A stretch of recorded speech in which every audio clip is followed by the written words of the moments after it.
So when I bought it in '85, everybody said I was crazy. I should be out in the mall. And I go, no, I want to be downtown overlooking Lake Superior.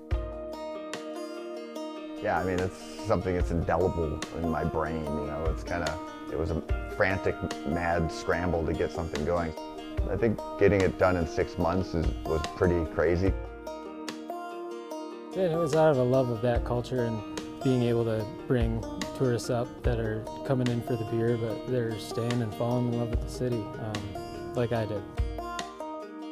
The more we have to attract people to Marquette, the more busy all of us are, including Chumley. Absolutely. And, you know, I feel like the rising tide thing is very obvious in Marquette.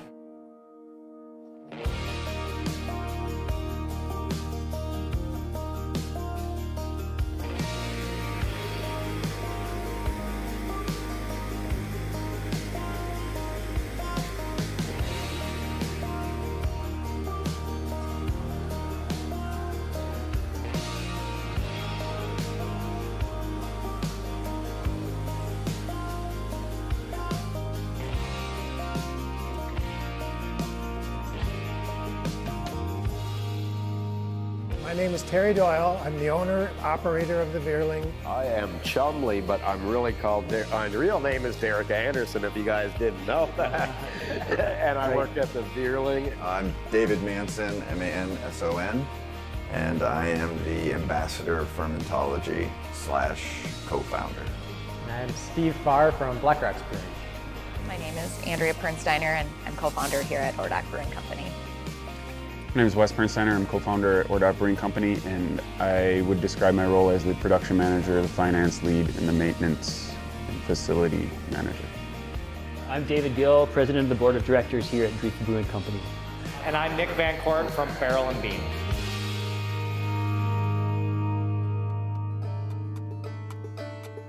I bet you I won't speak for everybody, but I mean, when I was a college student and turned 21 here in Marquette, first brewery I ever went to was your brewery.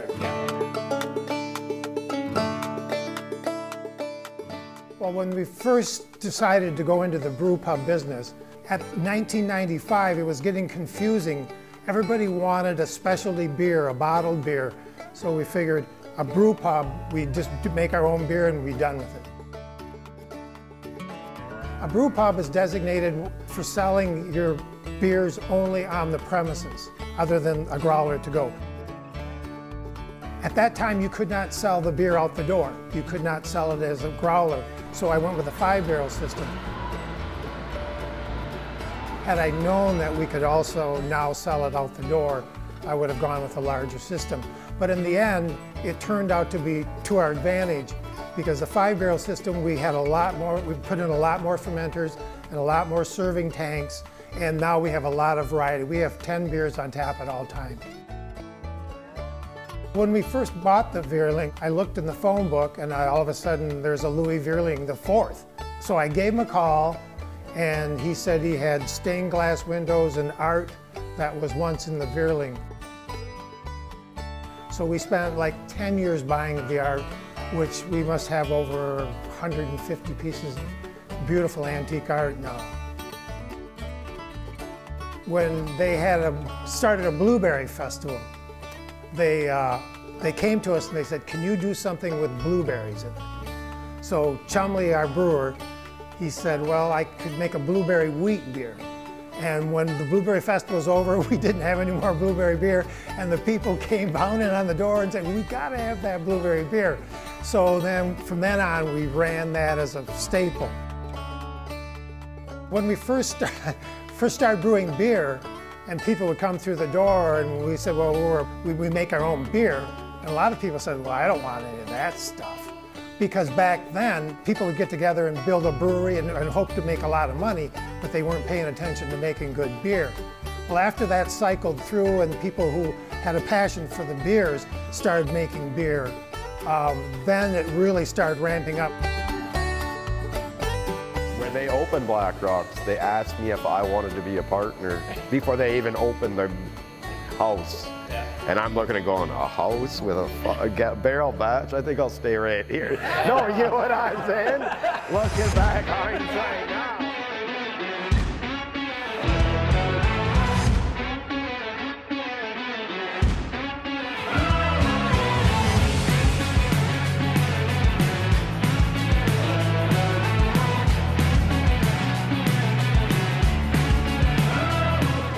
of creating what we call Black Rocks today was really kind of started in the basement home brewing days. We were doing it every weekend and just playing with the recipes and playing with the ingredients.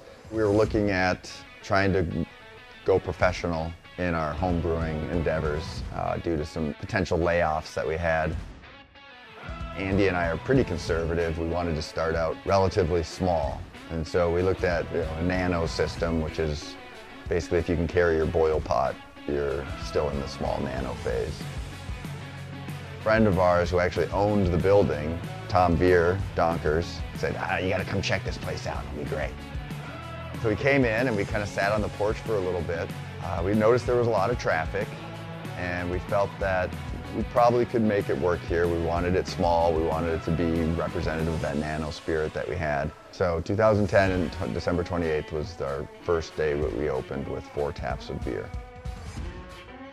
I think Andy and I had spent a lot of time mountain biking, cross-country skiing, running. So I think that having so much of that influence in our recreation, we wanted to carry it into our occupation. So the new space started, we bought the building in February 2020. So great timing, right before COVID. 2 years later, we couldn't imagine not having it. We knew it was needed, we knew we wanted to have a larger space for our customers and have a proper stage where we could do things like trivia night or open mic or have bands more times than not.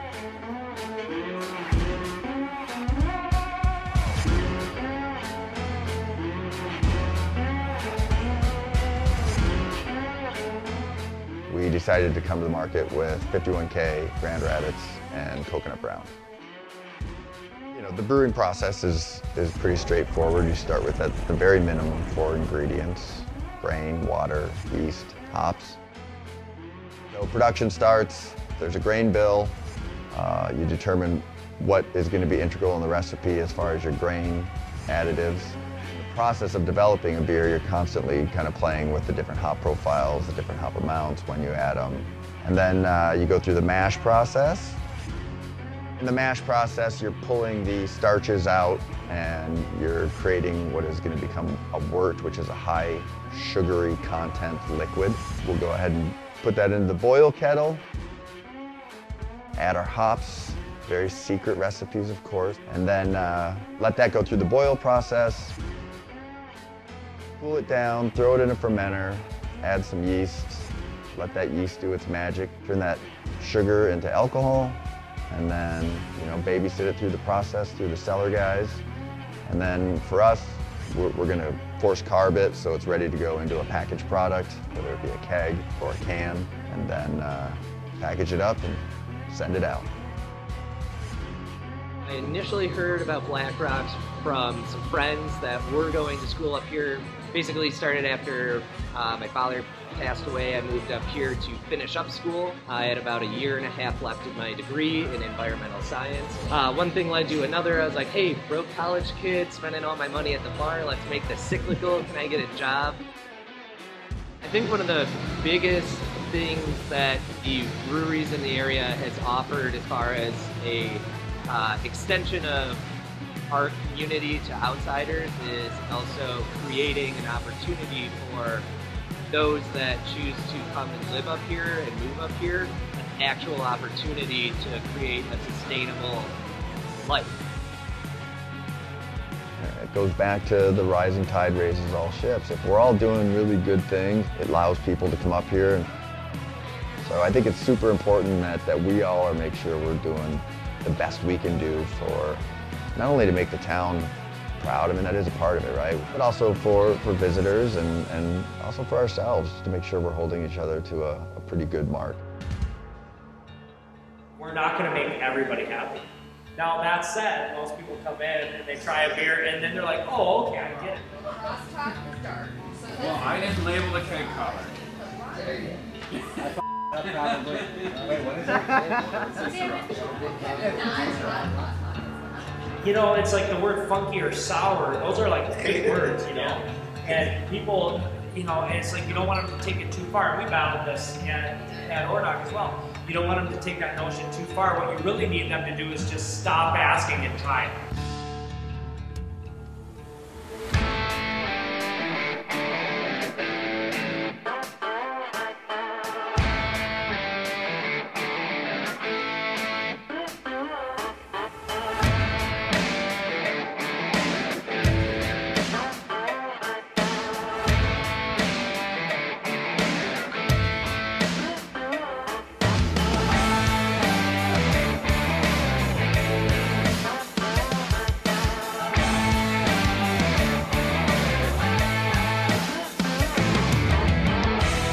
We were established in 2012. The building prior to us occupying it was I believe a transmission shop. We have a beer here called Reclamation. It's our flagship IPA, and the name of that beer came from the idea that we reclaimed a lot of the materials we found in this building when we first started. It was out of a lot of blood, sweat, and tears, turning this building, turning it into a craft brewery and a community gathering place. You're closer to a craft brewery a lot of times than you are to a body of water, which is crazy to think of in Michigan. Wes and I are actually both biomedical engineers, which is kind of funny. We're both engineers and now we own this brewery and we're both working here full time. But when we met, it was in Minneapolis, and at that time, the craft beer scene was not what it was today. Brewing beer, it's one of the oldest industries in the world. While we have what I will say is a very nice system, it does a very good job for us. It is manually driven. It is every single change in temperature, movement of a motor, opening of a valve is done with someone's hands. Each recipe is something that we critique and come up with together. And I started here at Ordock working under Nick Van Court, who is the proprietor with his wife, Barrel and Bean. Generally, malty beers have a little bit of a sweeter tone to them and often are darker, whereas then when you go over to looking at hoppy beers, the point is all these beers are really, really focused on hop characters. Malt's really a secondary kind of concept. It's fun to see what other breweries are doing, put your own spin on it. Someone comes to us about wanting to try something out, we for sure probably have a idea of how we could go about it. I would go so far as to say our events are also one of our products, and we craft those as carefully as we craft our product. Like right now I'm thinking about, we've got Angry Bear coming up, which we haven't been able to do in 3 years. What's the objective of Angry Bear? Just to expose people to a variety, I would say. Yeah. A lot of early people are really tasting and considering later in the day. Party set for 2020 and we got through. And we've been waiting 3 long damn years to put this thing on the road. We want to thank you all for helping us restore the roar.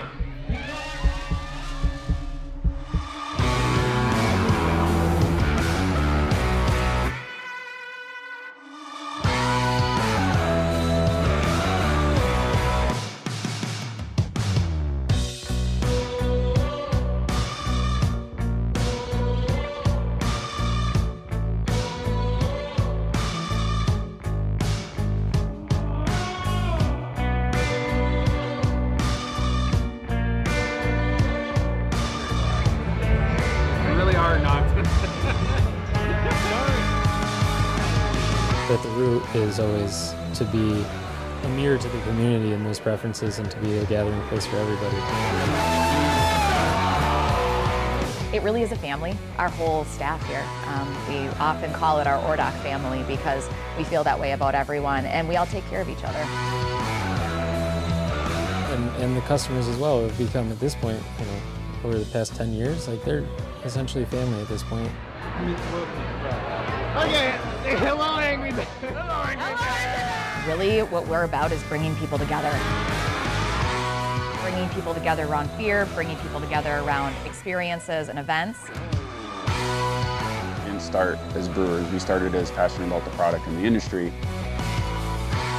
We are here to promote craft and community. We didn't create the culture market. The culture market created us.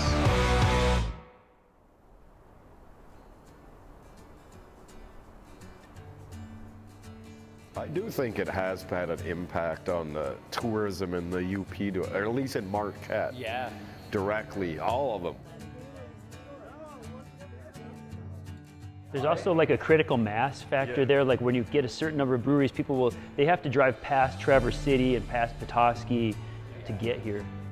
We have 5 breweries represented here today, and 5 all different in their own good way. At the time we started Drifa Brewing Company, there was a very active homebrewers club. Most of the people in the club have gone professional in one form or another. I guess you'd say the ones of us who didn't go pro thought, wouldn't it be cool to open a brewery in the cooperative model? We wanted to be a community-owned business, and cooperative is literally community-owned. We have a 4-barrel system that can also operate as a 2-barrel system. It also makes it easy to brew an experimental beer. If it doesn't work out, you're not throwing out 30 barrels. The decisions about what beers to make really stand with what do our members want. We have a couple of flagships that have developed naturally. Our Green Ladder, our Lower Harbor are always in high demand. So if we're making our 600 members happy, the assumption would be that the other beer drinking populace is also happy. Each place might have their own philosophy of what they want their beer menu to look like. We're still developing ours. We have also just hired a new brewer, so I'm interested to see where we go next. Some of the board members and myself spent the majority of the summer of 2020 doing carpentry and building things so that we could take advantage of the outdoor space that we had. Our members kept answering the call just because they knew that that small contribution would help keep us open. I think the biggest impact we've had has been just in bringing more people to South Marquette. I mean, without the other breweries, there's no Drifa. People come to Marquette for the craft beer experience. We see ourselves as the first brewery along the pipeline coming into town from downstate or anywhere south. In my opinion, it's not a competition at all. We're all in the same club doing the same thing and bringing more greatness to the craft beer scene that is Marquette. Just making beer, which is very noble and a great fun thing to do, but you know, we're not doctors or nurses and saving lives. So I enjoy it and I love what we're doing, and the fact that we can actually have an impact like that I think is pretty amazing. Yeah, we all, you know, at the end of the day, all have different setups or whatever, but we all do the same thing, you know, and we all look out for each other, especially in a little town. And like that happens more than you think, right, pretty much throughout the year, and we always got each other's back. Like if I need something, agree, I need a bag of grain, I'm out of this hops, I can call any one of these guys and they can know they can call me to get what ain't a pinch. It's like, I don't hear any negative about any of the breweries in this town that I'm sitting here with right now.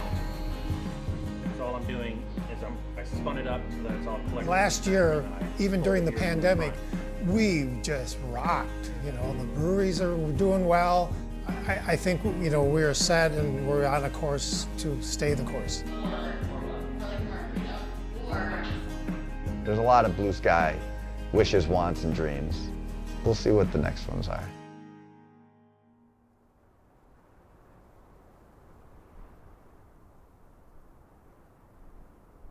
Well, that's good. Like, I don't think there's much I can add to that. You don't have to add to everything. You don't have to add to everything. Yes, I do. I forgot to receive that this recording. Somebody's calling me. That's bad. We've had a lot of them. I know, there's so many. Jeez, and a lot of them are strong, so it's blurry. I mean, Right. Immediately, I think the community can expect to see us grow our beer grant,